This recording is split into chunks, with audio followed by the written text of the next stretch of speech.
back in Norway, at least, threatening people is not a nice thing to do. You could actually go to jail just for threatening people. But, giving promises, on the other hand, is something else. And with my previous employer, I used to tell people that, I don't really like physical violence at all.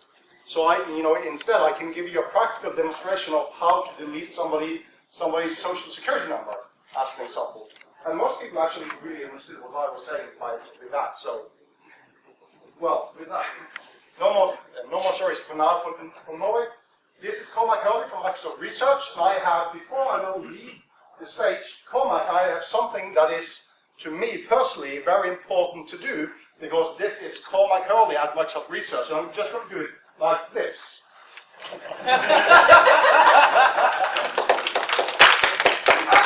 No pressure, Cormac, no pressure. But this guy has done so many excellent papers, academic papers, like research papers, on passwords and security usability. I'm really looking forward to this talk. So by that, Cormac, be my guest. Thank you for that introduction. Also, he forgot to mention legendary blues guitarist and voted 2015 sexiest man alive. So if you're just going to mix stuff up, you might as well make up more interesting stuff. Anyway, thank you very much. So pushing on string, adventures in don't care regions of password strength. And so password strength, I mean, we pursue it endlessly, we talk about it a lot, we reason about it a lot, we do all sorts of stuff to pursue it, and yet we never seem to get there. We always have these, those endless series of stories about how badly users choose passwords, all of our efforts, including password meters and awareness campaigns and tips, and it seems a problem that is largely kind of resistant to our effort. Why? What is fundamentally wrong here? Why are we not getting what we want? And so, why do we want strength? What is it that we want? Well, what we really want, I think, is not strength itself. What we want is to deny access to bad guys. And those sound like they're exactly the same thing, and often they are, but sometimes they're not. And that's what I want to pursue here. And I think they're not the same thing a lot more often than you might imagine. So why do we want strength? How much strength do we need? The answer to that question always seems to be more. But I think that's based on sort of imprecise thinking. And if you kind of make your assumptions and desires and goals a little more explicit, we can actually figure out what can we accomplish and what can we not accomplish, and not be in this endless death march where we never seem to reach our goal. And does more strength always help with our goal? As I said, we don't really want strength. We want to deny access to bad guys. Does more strength always help deny access? And the answer to that question, I think, is no. Even when it's just guessing attacks we're talking about, there are circumstances, and they're very common, where it's a guessing attack you're worried about, and you can be increasing the strength of the passwords chosen by your user population, and it has absolutely no effect on the outcomes that you experience. That sounds a little counterintuitive, but I think it's actually at the heart of why much of things go wrong with our attempts to improve user behavior. So first of all, if we're going to talk about strength, I mean, how do we measure the strength of a password, a single password? Well, before, I mean, many of this audience probably doesn't need to be told it, but for crying out loud, I mean, let's stop using this entropy thing, this length times log 2 of the size of the character set. It's a kind of a crude proxy that people used at some point, but here just to demonstrate how bad it is. This is a subset of passwords chosen from the RockU distribution. And what I'm graphing is this entropy measure on one side and how common the passwords on the other. And if the entropy were a good measure of how easy something is to guess, then this would be monotonically decreasing. It would be monotonically going down from left to right. You can see that it's not even approximately doing that. It's not even close. There are lots of things over here. So this is to help. This is the most common password. This is occurring something like more or less 1 million times in the RockU data set. So that's ABCDEFG or something like that. And here, all the way down here, are a bunch of things that occur only once. And what's going on here is there are lots of things that are pretty good passwords because they occur only once. They're very, very uncommon, and they have entropy that goes from very, very high to actually things that are extremely low. but conversely, there are also things that that have what is considered high entropy, but are actually really bad passwords because they're really common. So here is basically, these are lots of, this entropy measure is giving us lots of weak passwords that it considers strong, and lots of, what are really good, strong passwords that it considers weak. It's just doing a really rotten job of what we want. So what I think, the community has kind of, converted on the last couple of years is using one or other of these guess number measures, which is to say, how many guesses does it take to get to a particular password based on something like John the Ripper or based on, Bono measure or something like that. There are several different out there, and, there's arguments to be made for and against each of them, but, the worst of them is definitely far better than the best of the crude entropy measures. So that's how do you measure the strength of a password. But suppose I'm an administrator and I'm administering a site or an enterprise network, and I've got a population of if it's Microsoft, it's like 100,000 employees, and and obviously a greater number of consumers who use consumer platforms. But I don't want to protect a password. I don't want to protect a distribution of passwords. It's a population. So what do I want now? And the reflex answer, as always, is more. I want everyone to choose I want everyone to choose 40-character random passwords. And, well, good luck with that. You're not going to get it. If the tricks we had around user awareness and tips and slogans and password meters, if they were going to work, they would have worked by now. That ain't getting us where we thought we need to go. Let's figure out if where we thought we needed to go, that is to have everybody with super strong passwords, whether we actually need that, and if there's something less than that that will suffice, how do we actually get there? So the administrator's task is essentially to say, he's defending not a single password, but the whole population. And so the question is not, how do I come up with tips to choose super strong passwords? The question is, given a population of what are going to be user-chosen, not machine-chosen and assigned passwords, given a population of user-chosen passwords, how do I best use the effort and energy of my user population to get to something that I can defend? And it's not, again, I don't want to use an abstract measure of strength around a distribution. My goal, essentially, is best worded, in English first rather than mathematics, which is I want to deny the bad guy access to my network. If I'm defending the Microsoft network against guessing attacks, I want to keep bad guys guessing their way in. There are other vectors where they can get in, but if that's what I want from the password distribution, I want to. So it's worth considering, when I look at this, this is kind of a, log 10 of number of guesses using something, like and this is the fraction of accounts that are compromised, as you get more and more guesses to John the Ripper or something like that, eventually everything falls, but, some of them fall very early. And it's worth asking, considering the question of, well, suppose I have some kind of an awareness campaign and everybody improves their password a little. Well, is that really what I want? Because the ones out here are really not really much of a threat at all, and there seems to be a lot of threat here.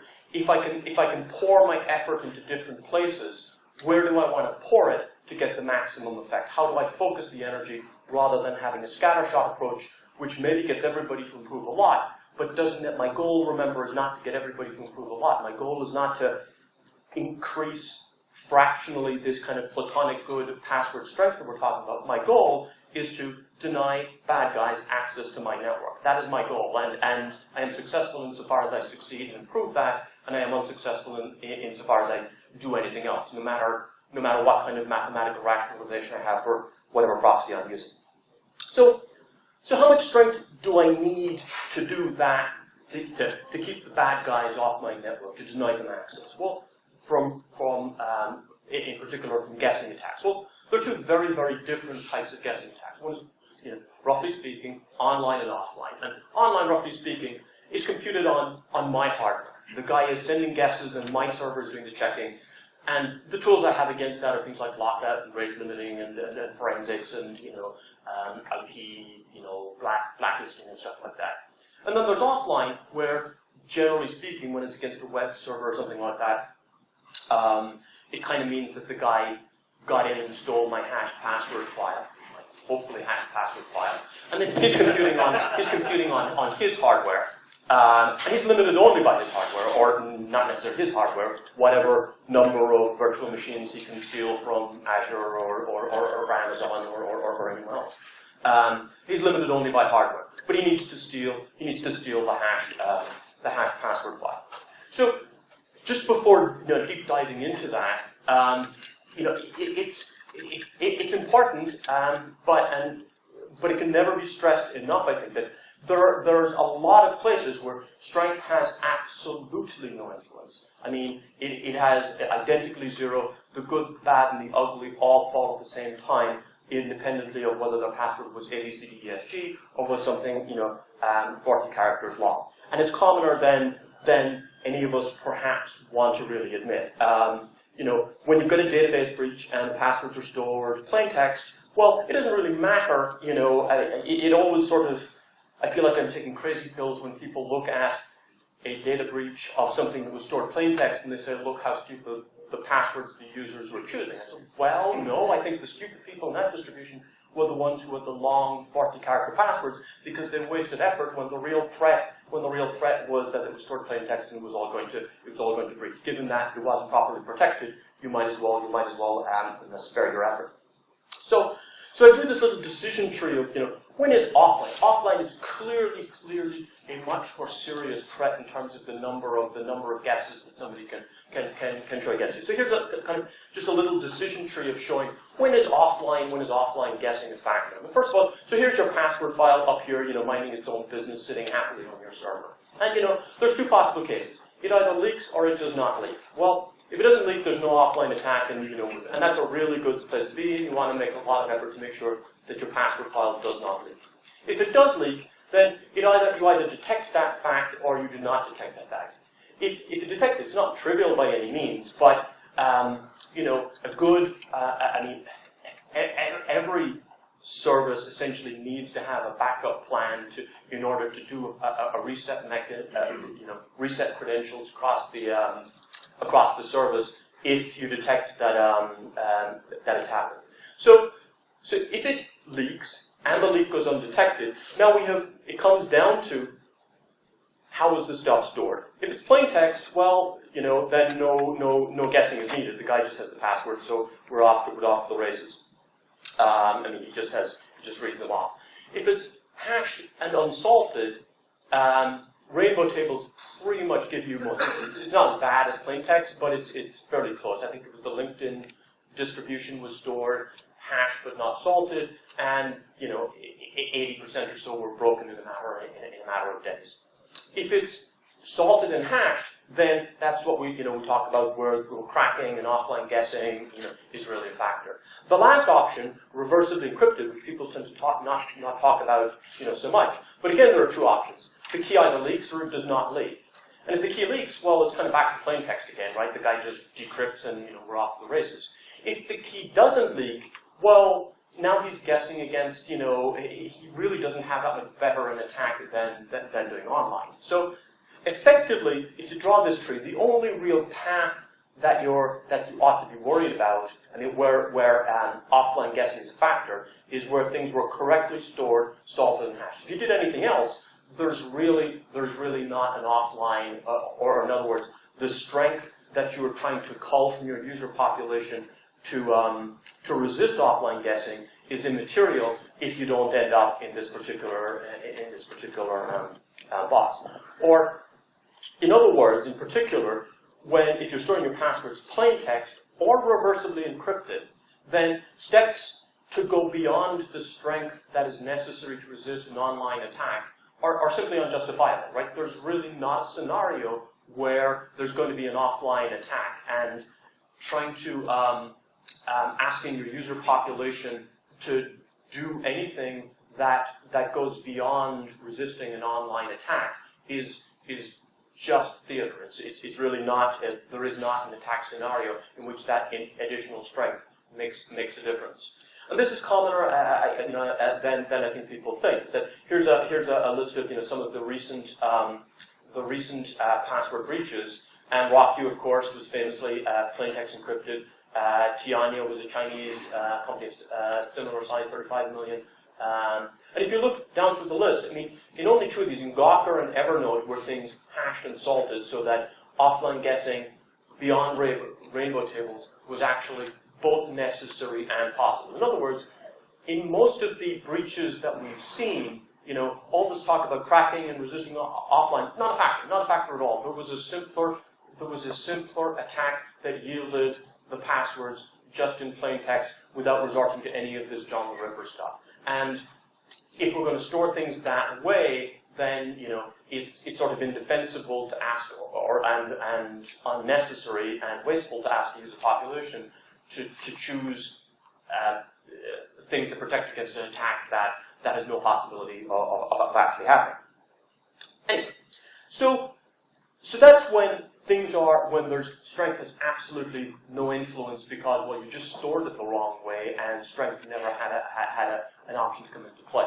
But in addition, when guessing really is the vector and there is and things have been stored correctly, strength doesn't always have the more, you know, more is always good effect that I think we've fallen into thinking. And so, how many guesses, if we're talking about you know, our proxy for password goodness as guess resistance, how many guesses does a password need to withstand in order to be safe? Well, it depends. What kind of attack are you talking about? And here are roughly the numbers, and I'll justify them a little. That, you know, there's online and there's offline, and then there's kind of breadth first, where somebody's just going against the population, and then there's depth first, where they really want you. And the numbers that I think are online breadth first, you need to be able to withstand about 10 to the 4, that is 10,000 guesses. Depth first, that is somebody's going against you, you probably need to be able to stand up to 10 to the 6, that is 1 million. Offline, breadth first, you need to be able to withstand about 10 to the 14, and offline depth first, you need to be able to withstand about 10 to 20 or something like that. And here are examples of the kind of passwords that will, you know, withstand those. You see, you know, 10 to the 4, 4-digit PIN pretty much will, you know, is what you need.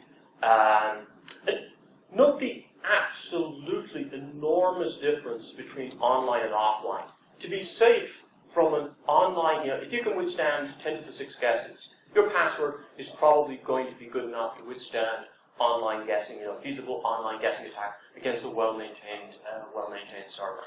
For offline, you need to withstand, it looks like, on the order of a minimum of 10 to the 14 guesses. That's an 8 order of magnitude difference. Now, it's easy when we talk about crypto, kind of like, you know, orders of magnitude get slung around, but, you know, 8 orders of magnitude is a lot. 8 orders of magnitude, just to kind of like give you an analogy, it's about the difference between the size of Per's head and the planet Earth. I mean, that's 8 orders of magnitude. It's big.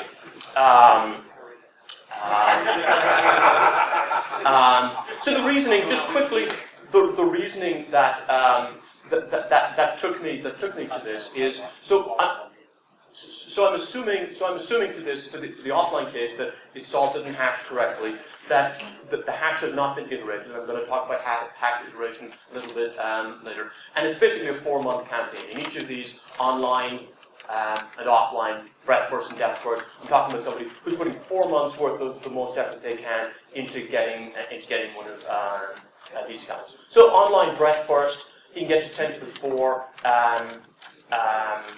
Where, you know, this was sort of assuming, you know, that your user population has 1 legitimate login per day and a 5% fail rate, and if he's going to send 10 to the 4 against everyone, against every single one of your users, then he's sending on the order of 17,000 more fail events than the rest of your user population combined, which is something that, you know, ought to be detectable in your log files and ought to be remediable through IP blacklisting and stuff like that. I don't want to drill too far down on that, but it's doable.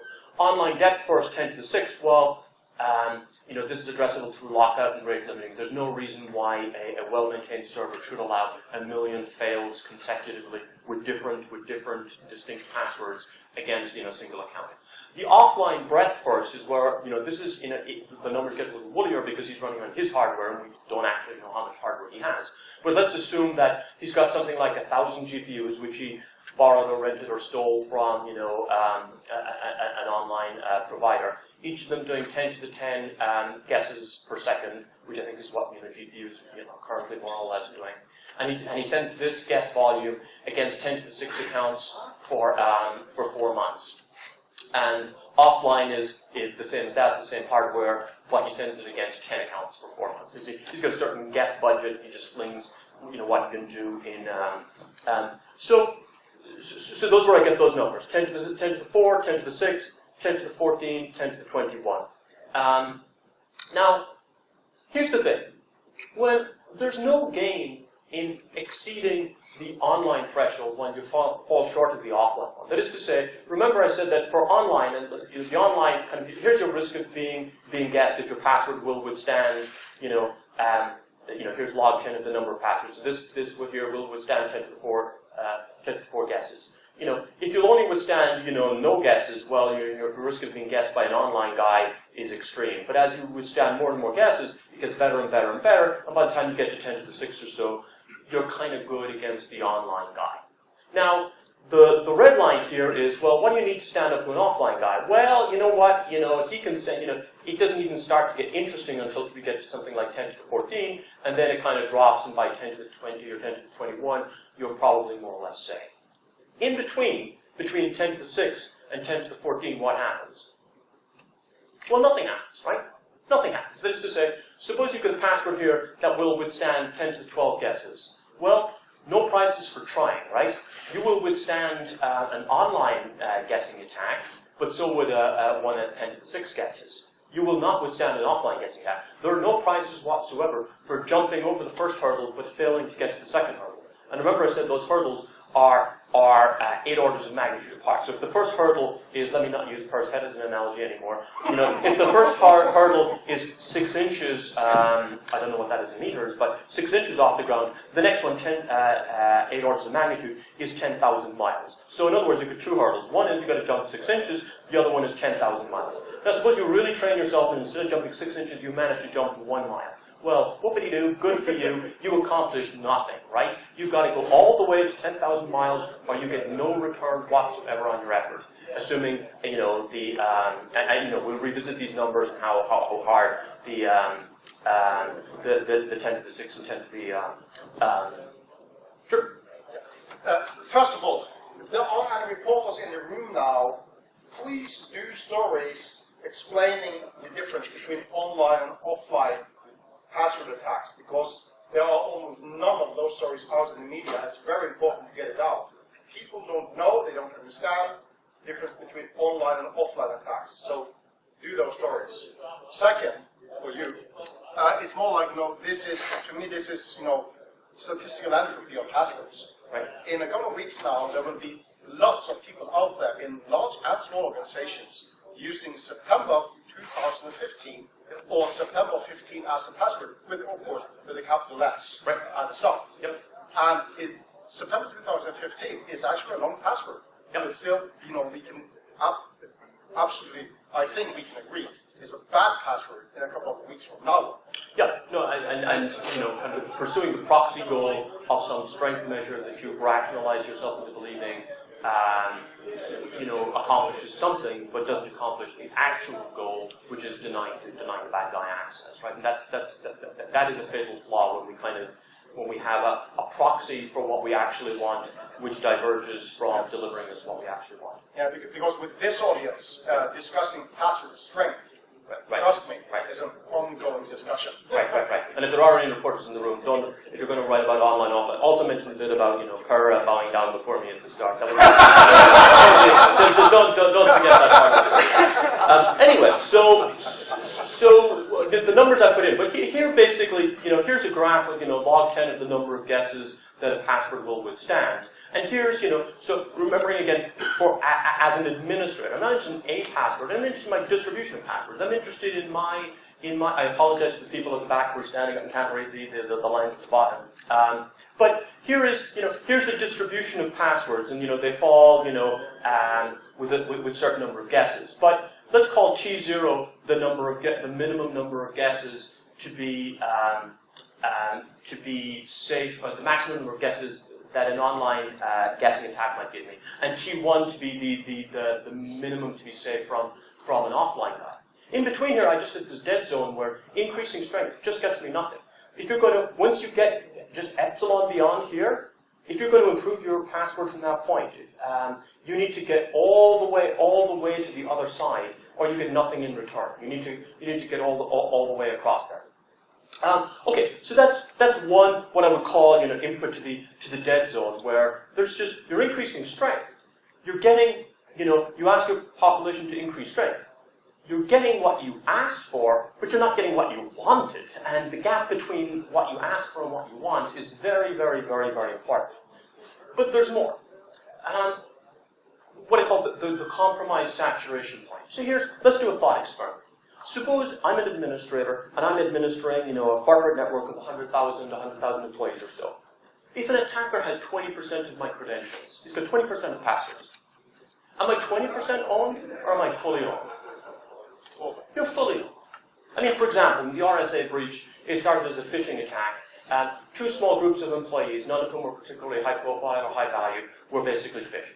Starting from on the order of, it seems like, half a dozen credentials, they were able to, compromise, the keys of, and RSA is my guess would be above average in terms of, sensitivity to NSA got comprehensively beaten by, one, particular, one person with one access to, and there's been a bunch of things on sort of snowball attacks within corporate networks, where once you get one set of credentials, it snowballs out rapidly to others. Or look at it another way. I mean, if an attacker already has n of my credentials, how much more does he get by getting one more? Now, when he's got one, if you've got 0 credentials, 1 is really good. Now he's got something he's in. Now he's got 2, he's got more. He's got 3, well, okay, that's somewhat better. When you get to, say, let's say 100, when I've got 100 passwords, how much more does the 101st get me? Well, it's kind of diminishing. Right? Once I have my beachhead, the set of things to which I am denied access on the network starts to shrink very rapidly. Or look at it from the other end of the spectrum and say, here, let's say there's an organization of 100,000 people, and I've got all but one of the passwords on the network.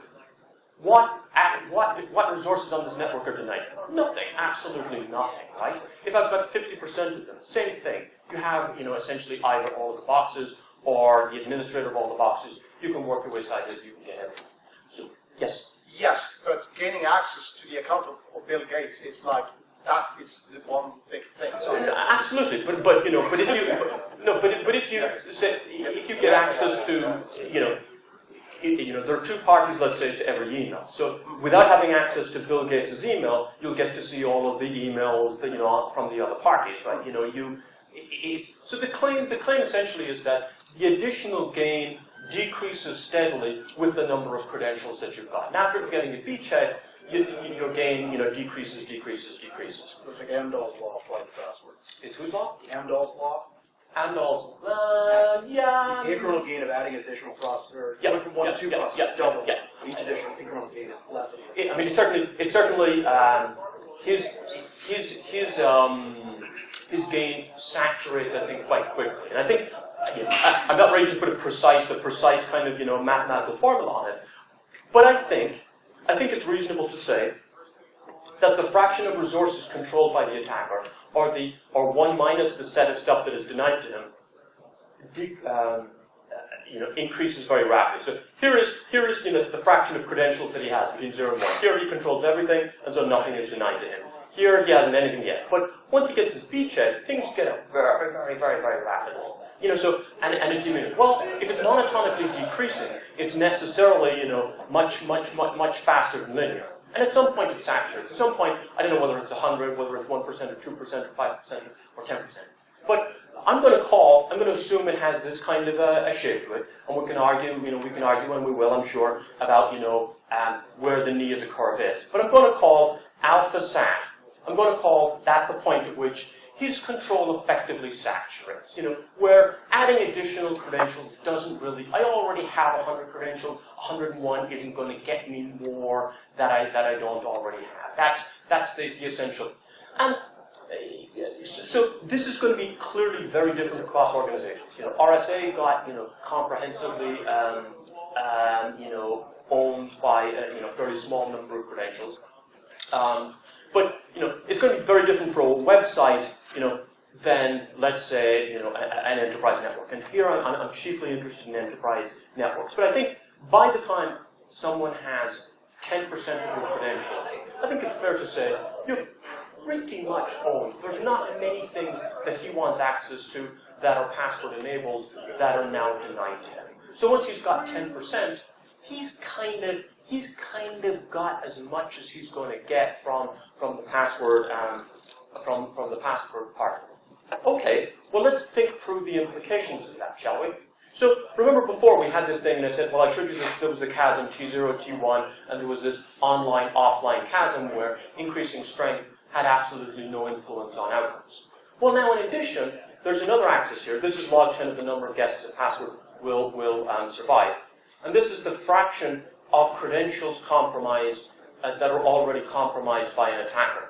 Well, and let's say here, this is 10%, 20%, 30%, 40%, 50%, and so on. Well, if he effectively, if alpha sat is, let's say here it's on this line I'm showing it at 15%, then everything above this, he's not really denied anything anymore. That's also part of the dead zone. That's also a place where increasing password strength gets you absolutely nothing. It costs you, but it gets you nothing. It gets you nothing in the sense that there is no attack scenario where it improves outcomes. There's no attack scenario where it does, remember what it was we were trying to do on the first slide, deny access to the attacker. We're not trying to increase some platonic notion of strength. We're trying to deprive an attacker access to resources that he seeks. And once he's exceeded this alpha sat point, we no longer have that. He pretty much has got everything that he wants. So here, what I'm saying is, T0 is the maximum number of guesses to be safe from online. T1 is the minimum number of guesses to be safe from an offline attack. And alpha sat is the point at which, the attacker control of whatever it is he can get from passwords effectively saturates. And these blue regions here, these are just don't care regions where you can do whatever you want to your password distribution in this space. You can, make it go, up, down, or sideways. It does not influence outcomes. This is just a dead zone where strength is not influencing anything. So to put that in some kind of bullet points. There's no security improvement for increasing the strength between T0 and T1. That's the gap between the online and the offline chasm. But also, once alpha sat is reached, once he has that number of credentials, additional strength denies the attacker nothing. It costs you, but it denies him nothing. And here's the key one: the password distribution. If you believe this, if you believe my analysis, and we couldn't argue about it, but if you believe my analysis, then the password distribution must be below alpha sat at T1. It must be below the point where attacker control saturates at the point where you can be somewhat sure of withstanding an offline guessing attack. It must, or what? Or you've wasted all of the effort that you invested above and beyond withstanding an online attack. So remember, an online attack, we were talking about like 6-digit pins.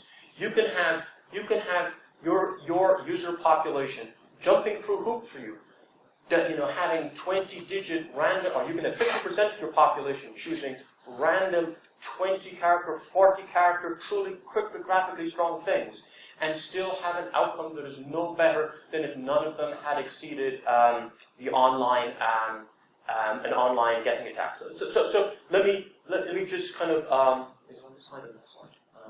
Yeah, the don't care region. So here, the don't care region.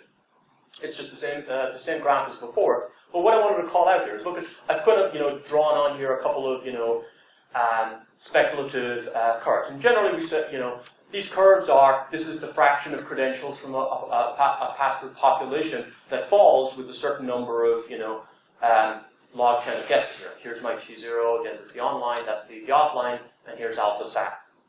And generally, we said, well, strength is good, guessing resistance is good, which means that, the lower a curve is here, the smaller the fraction of credentials that will be compromised at a certain guess level. So here, look, for example, at the green curve and the blue curve. Well, the green curve here seems to be far better than the blue curve in the sense that, let's say, way out here, there's an enormous difference between the fraction of credentials that are compromised at this point. But you know what? It doesn't matter. You get absolutely nothing for that additional gain. Because at T1 here, this is the point where, until you get to here, you're basically going to be toasted by an offline, a well-resourced offline guessing attack. Well, an offline guessing attack on the green curve, he's going to get about 22% of your credentials. And on the blue curve, he's going to get about 44% of your credentials. Doesn't make any difference, right? When you're owned, you're owned. When you're cooked to that degree, whether it was 22% or 44%. So in other words, and I've drawn these so that they're kind of the same up as far as the online threshold. So from a security point of view, from an outcome point of view, the green curve here and the blue curve have the same security outcomes. They don't cost the same. This one costs your user population far less. This one costs, here, all of this additional effort which is put in by some of your people at the end of the distribution, choosing super strong passwords, gets you nothing. It's kind of like the business of, teaching the bear to dance. The dancing isn't very good, and it's just annoying the bear, basically. Okay, so are we happy with this? I mean, this is unsatisfactory. I mean, what can we do about this? So there were a bunch of, what are the variables? What do we control? What do we want, and what do we control? What do we want? I mean, I think the same thing that I said on the first slide. We want to deny the bad guy access to our stuff. And if I'm an administrator, I want to deny the bad guy access to not just my stuff, it's the stuff on the network. What do I control? What are the knobs that I can turn in order to try to get that? Well, the things I introduced here, there was T0, T1, alpha SAT, and then there's the password distribution itself. And so how can I go about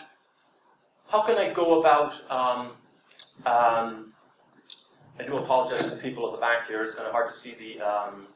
But so alpha SAT is the point at which attacker control effectively saturates. Well, that's kind of a property of the network, and so that is really addressed through normal network hygiene things like least privilege access, compartmentalization. It's not really something that's under the control of the authentication or password. I mean, you shouldn't have. If you set up a network where every user has root access on every machine, that is really, really bad, right? If you have a network where people only have the privilege that they actually need, that is better.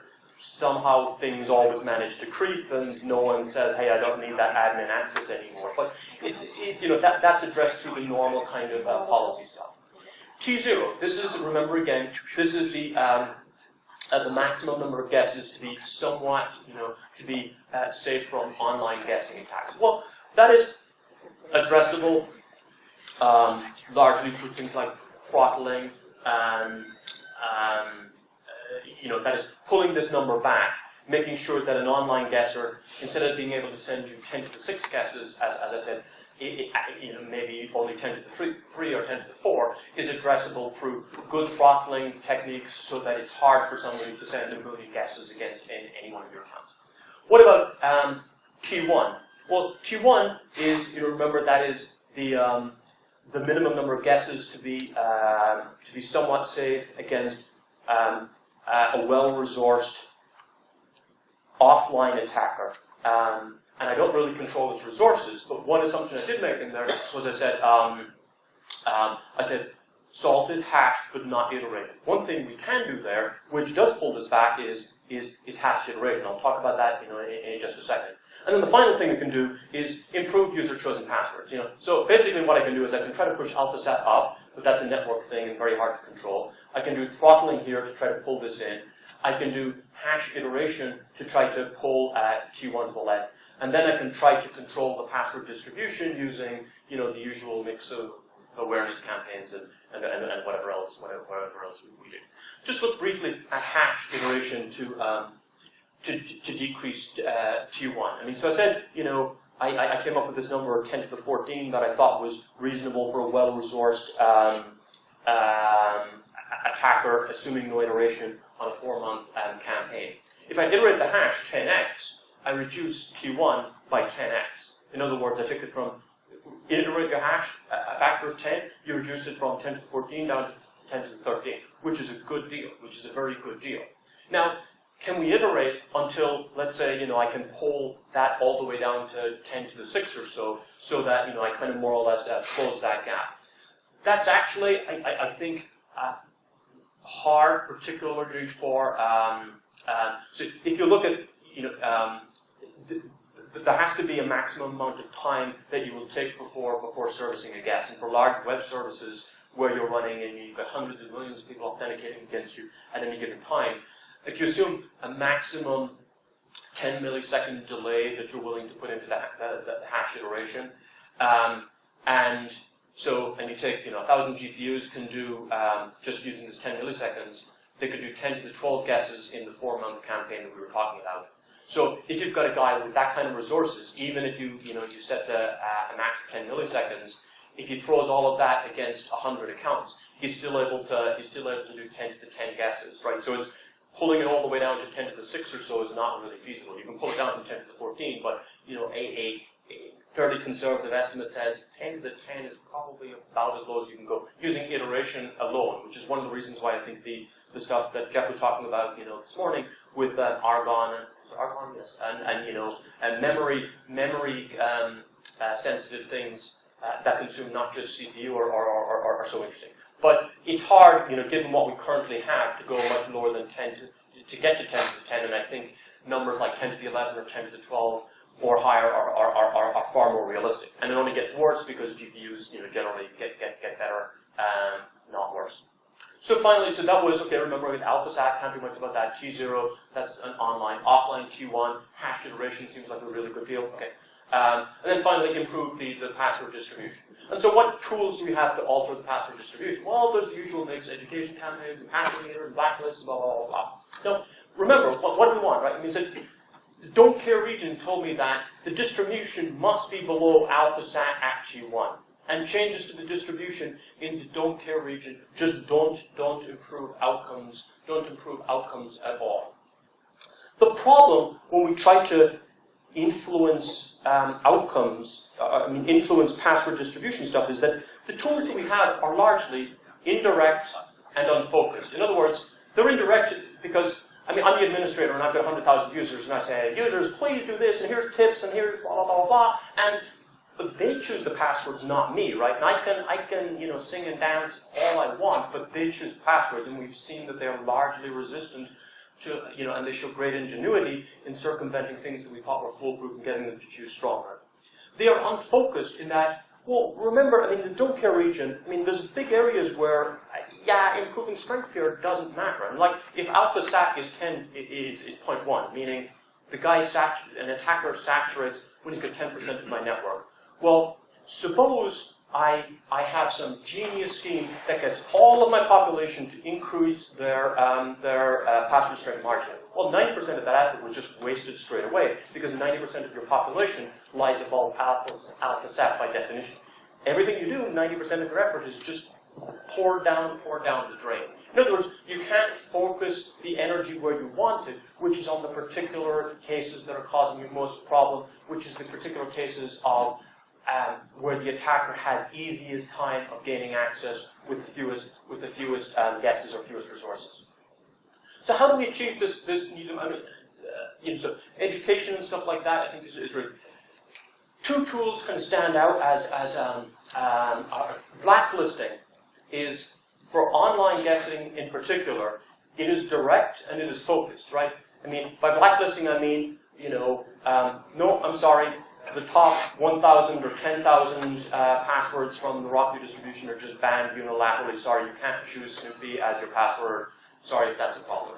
It is direct in the sense that it just forbids directly the harmful action itself, and it is focused in that it inconveniences only the people who need to be inconvenienced. The only people that you're hurting are the people who, well, these are the very ones that need to be told to change, and nobody else. Everybody who's fine is left alone. Blacklisting, I think for protection against online guessing, it's almost criminal not to do it. I think it's essentially, it is one of the biggest bangs for buck to have a banned password list of at least the top several hundred, and I don't see good reasons not to run it out to a couple of thousand. It's good for, especially against, say, breadth first online guessing. Composition policies. In contrast to blacklisting, which is direct and focused, composition policies are indirect and unfocused. That is to say, they don't really directly address the behavior that you want, and they're not focused. They're targeted at the whole population, even when, by definition, if alpha sat is 10%, 90% of your population is not your problem. And in addition, password composition policies they're not even close to getting us what we actually need. I mean, if they have many sins and people hate them, but if they were delivering what we want of them, then many sins can be forgiven. Remember, we said the distribution must lie below alpha sat at T1. So there have been a bunch of, awesome papers out of CMU on these kind of questions. But if you take, the alpha sat that I've been using is, let's say, 10%, where the guy effectively has all, you're no longer denying him much access to the to him. And T1, I don't know, 10 to the 10, 10 to the 11, 10 to the 12, something like that. In a study of CMU passwords, and these were actual passwords from the CMU, network, which had to be a minimum of length 8 and 3x4 characters, etc. 48% of them were guessed at 10 to the 14. So, this policy, if T1 is 10 to 14, is just, no, it's not really getting you there at all. The additional effort that everybody put in above and beyond necessary to survive online guessing was entirely wasted. 22% at 10 to the 11. So unless you believe that, alpha sat is significantly lower than 22%, or T1 is significantly lower than 10 to the 11, this isn't even close. It's not even close to, that policy isn't even close to getting us anywhere. There was another paper, also by our friends at CMU, which looked at a bunch of, alternative policies across the mechanical Turk population. But again, things, the best of those, which was a length 16 password thing, had 12% of them fell at 10 to the 11 guesses. It's somewhat better, but it's 16 characters long, and it's still not really what you could describe as being safe if you think alpha sat is 10% or below. And many of the policies they tried had 30 or 50% guessed at 10 to the 11. So case against using user effort to defend against offline. I think that there's a very strong case to be made. What do you do against online guessing? I think you use ban password lists to ban the top couple of hundred or top couple of thousand. You monitor, your service. You use IP blacklisting. You use things like that. What do you use? And lockout policies. What do you use against offline to protect a population of users to make sure that an attacker never gets above alpha sat? Well, let me know if you figure it out, because I don't know a way of doing it. The case against using user effort to defend against offline is that we don't know how to do it. We don't, none of the, I'm almost done. We don't know how to do it. Once you exceed the online threshold but fall short of the offline threshold, you're wasting enormous amounts of effort. The task gets harder every year as, GPUs kind of follow, and none of the policies that we know of actually, if we think we have policies that are giving us resistance to offline guessing, we are simply deluding ourselves. We are simply deluding ourselves, and we are not really accomplishing anything above and beyond resistance to online. Conclusions: blacklists for online, slow hashes, to the limit of what your the delay tolerable to your user population. and very exciting, developments in the space of not just iterative hashes, but using other resources also that are hard to parallelize. Prevent the file from leaking and detect it when it does. Composition policies. Maybe one of the poorest returns on effort, in the whole space. Anyway, okay, I'm done. Thank you very much. I'll take the questions if we've.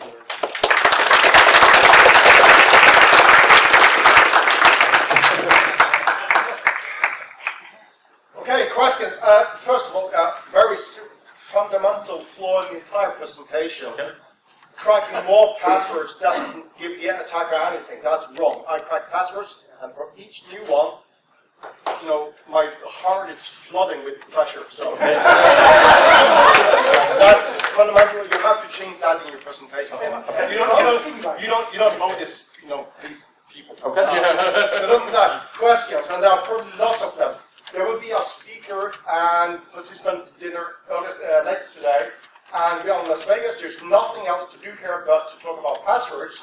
So after that dinner reception, my suggestion is, of course, to meet up at the restaurant somewhere at the hotel and discuss more about this stuff. But okay, so far away. Billy first. Really quick, just to make sure I understand the math correctly.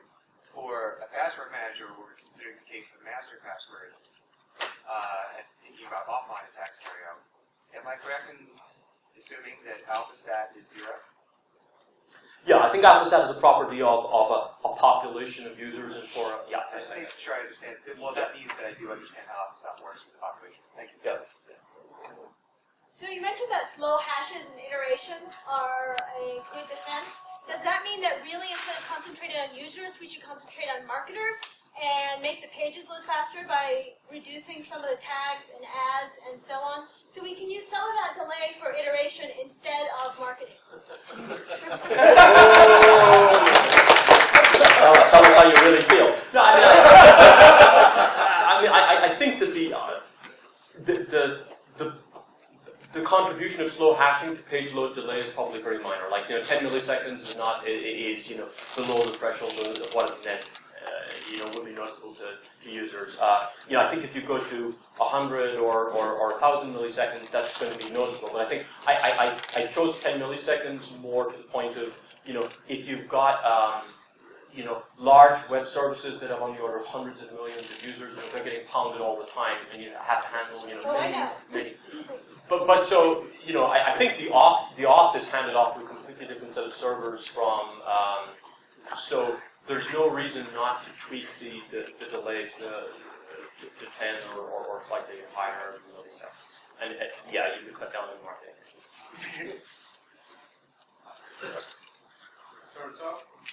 I'll just keep up. So I very much like the approach in the focus on enterprise password management and the saturation concept is very interesting. But I think it assumes that passwords or accounts are born equal to some extent. This is not the case in the enterprise network. We have privileged accounts and we have non-privileged accounts. For a privileged account, one compromise will be sufficient to compromise the entire network. For a non-privileged account, you can compromise 40% of them and still not be able to do whatever you want in the network. So the question is, should we perhaps employ different strategies for privileged versus non-privileged accounts, and really not care about the complexity of the non-privileged account passwords, but care very much regarding the complexity of the privileged ones, maybe in the optimal case manage them automatically through some system, but at least employ a very high level of complexity on them that will affect the absolutely. The importance of credentials across an enterprise, varies enormously, and this sort of says, one is getting them at random. I think it is if you're trying to break in, someone's trying to break into, say, Microsoft, doesn't try to crack, Satya Nadella's, password. I think what they try to do is get close and then work sideways once they're in. This is it's a simplified model, and yes, some things should be protected far more carefully than others. But even if you have a set of things that the admin stuff and the CFO and all of that, it's difficult to firewall that, so that having stuff that's close doesn't allow you to work your way sideways and still get to it. That was the last one we have time for. We have a changeover to Ricky Dave from CoreLogic. This is also going to be a great talk, I'm sure. So, stand up and sit down again, and they get started in three minutes.